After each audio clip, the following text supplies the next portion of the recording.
हम लोग का सरकारी कर्मचारी का दर्जा चाहिए।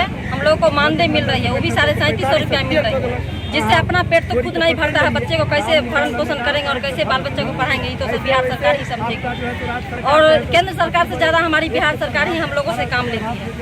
बहाली करने के लिए तो 4 घंटा की है, लेकिन 8 से 10 घंटा हम लोग काम करते हैं, जिसमें ऊपर स्टार का भी काम करते हैं, BLO का भी काम करते हैं, यानी कि जो भी काम होता है पोषक क्षेत्र का सारी काम करते हैं। बच्चे को शिक्षा से लेकर के जन्म मृत्यु तक हम लोग कार्य करते हैं। लेकिन बिहार सरकार 5 दिसंबर 2018 से हम लोग अनिश्चितकालीन हड़ताल पर हैं। अभी तक हमारी सरकार नहीं सुन रही है। 5 बार वार्ता हुई है, 5 बार बिहार सरकार अपनी नहीं आई है बात करने के लिए, और प्रधान सचिव से वार्ता हुई है, वो लिखित रूप में देने के लिए तैयार नहीं है।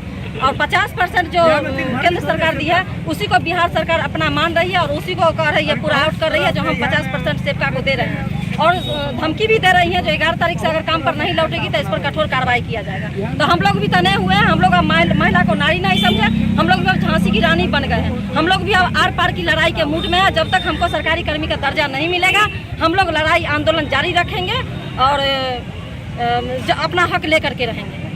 क्या नाम है? किरण कुमारी, जिला थे।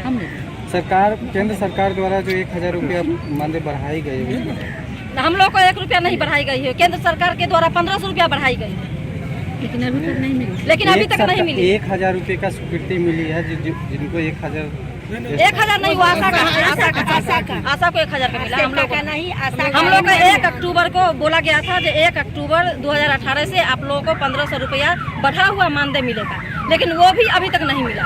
डबल 16 महीना से मानदेय जी स्वीकृति तो मिल चुकी है। राज्य सरकार को इसका स्वीकृति करना। हाँ, कैबिनेट में जो पास हुआ ना, वही राज्य सरकार कह रही है जो हम उसको 1500 रुपया दिए, और बिहार सरकार 1 रुपया भी हम लोग को नहीं दिया है।